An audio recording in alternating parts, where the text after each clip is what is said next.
Have we changed? Leitch, national baseball writer for MLB.com, film critic and general all-around non-fiction writer, makes no secret of the fact that he's a Cardinals fan. And having grown up in downstate Illinois and having attended the University of Illinois at Urbana-Champaign, he's had no shortage of contact with Cubs fans in his life. For years, he had predicted that once the Cubs won the World Series, everything would change in Cubsworld. He thought that the Cubs fanbase would undergo the same change in character that he felt the Red Sox nation experienced after they broke their World Series curse. His evaluation of the current state of Red Sox fandom is not positive. He thinks Red Sox fans went from praying for a world championship to demanding more, and often in the most obnoxious ways possible.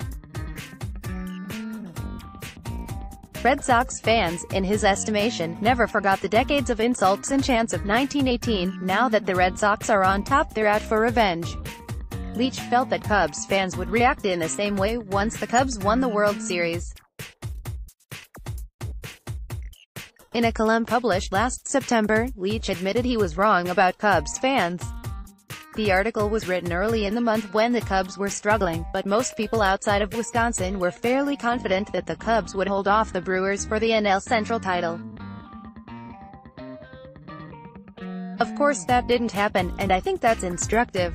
Leitch's description of his impression of Cubs fans after 2016 borders far more on contentment than Boston obnoxiousness. He admits that Cubs fans were grouchier in 2018 than they were in 2017, and he was writing before Game 163 in the wildcard game, but he makes it clear that we Cubs fans, in his Cardinals fan estimation, have not gone down the same path as Red Sox fans. Those comments struck me at the time, although I didn't write about them since we were all too focused on more pressing matters rather than dealing with what a Cardinals fan wrote about Cubs fans. But I think the question that Leitch raises is a good one. Now 2 years removed from the Cubs' last title, are we as a fan base any different than we were in 2015? Let's stipulate that we're dealing in generalities here. Cubs fans come in all kinds of different packages. The comment section here is evidence of that. Cubs fans come in all different sizes and shapes. They come in all different races, religions and genders. There are Cubs fans that polite and demure while others are rude and obnoxious. While they are centered in the Chicagoland area, specifically in the 3 I states, Iowa, Illinois, Indiana, in general, Cubs fans are found throughout the world.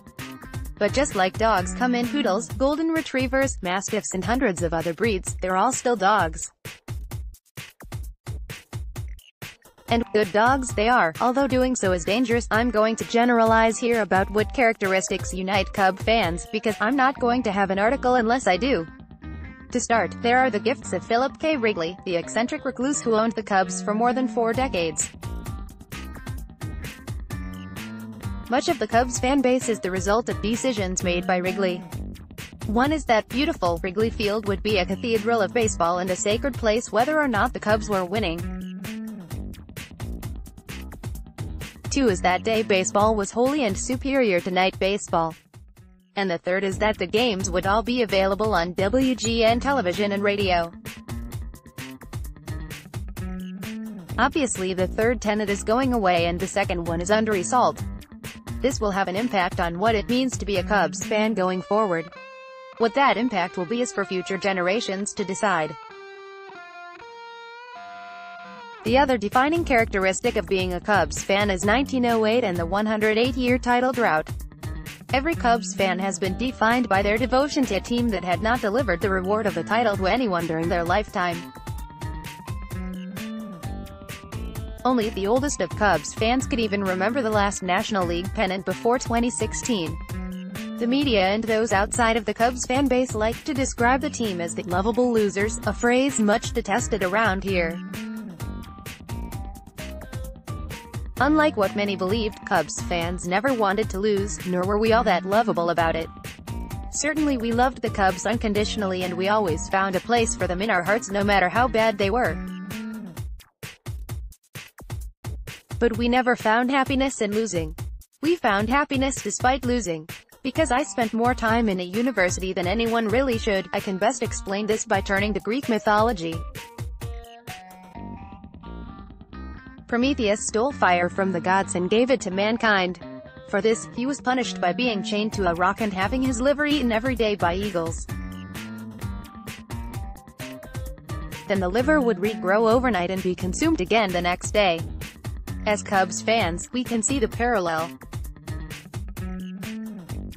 Babe Ruth's called shot, Hank Borowi's disastrous Game 7 start, the miracle Mets, the ball going through Leon Durham's legs, Will Clark, Moises Alou and Alex Gonzalez failing to make plays in Game 6. All of these had to feel like an eagle ate our liver. Even Rajai Davis's home run had to feel like the Raptors were tearing our flesh again, even if it turned out to be a false alarm. But in all cases, our liver grew back and we returned to the rock, full of hope that one day Hercules, or Chris Bryant, would set us free. The pain would be worth it in the end, we were sure. And while it's a coincidence, the Cubs franchise was born in fire. The 1871 White Stockings had their season interrupted by the Great Chicago Fire and then took 2 years off while the city recovered. The team resumed play in 1874 and founded the National League in 1876, dominating the sport for the next 15 years and then again from 1906 to 1910, so the ability to deal with pain was one way to define the experience of being a Cubs fan. But I turned to a different Greek myth to illustrate the other. Sisyphus was also punished for disobeying the gods. Forced to push a boulder up a hill only to see it roll down the other side. Then Sisyphus would have to chase after the boulder and push it back up the hill again. The struggle never ended. Sisyphus is probably most often referenced nowadays through French novelist Albert Camus' essay The Myth of Sisyphus. Camus uses Sisyphus to point out the correct path for dealing with the absurdity of existence. For Camus, Sisyphus found meaning in the meaningless through the struggle. In the moment that the rock rolled down the other side of the hill, Camus believed that Sisyphus was given the reprieve necessary to contemplate his existence. Camus famously concludes that we must assume that Sisyphus was happy. By the way, Camus wrote this as part of a larger argument as to why suicide was the wrong answer to the absurdity of life. He also wrote it during that Nazi occupation while he was a part of the French underground. This doesn't have much to do with what it means to be a Cubs fan, but it does give some insight into the world that Camus was dealing with. It also proves that Camus was a badass, yet Cubs fans really didn't react to the Sisyphean task of winning a World Series in the way Camus suggested. Camus said to embrace the struggle and acknowledge the absence of any purpose or goal. Cubs fans did embrace the beauty of the struggle, but we never felt the struggle was more important than the goal of winning.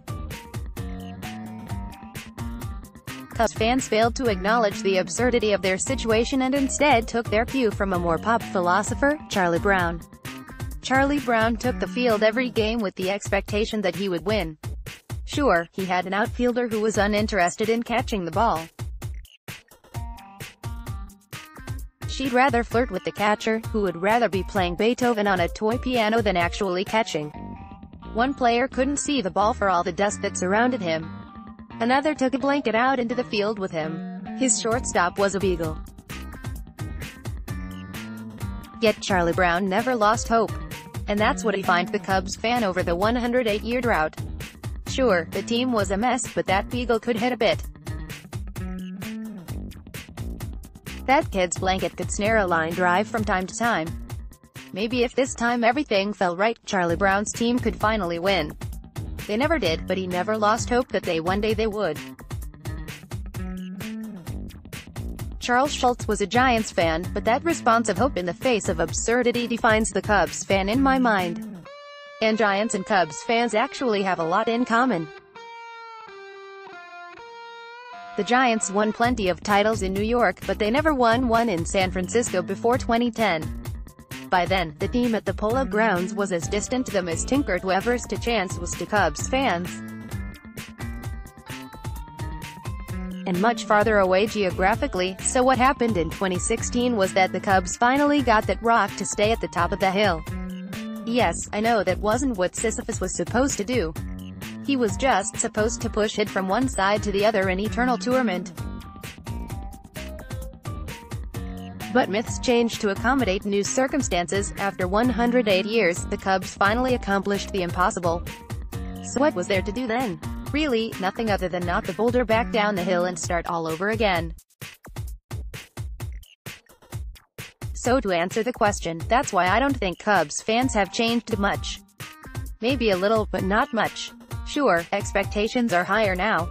We used to complain about the Cubs not having a payroll in the top 10 of baseball. Now we complain that the Cubs' payroll isn't in the top 3.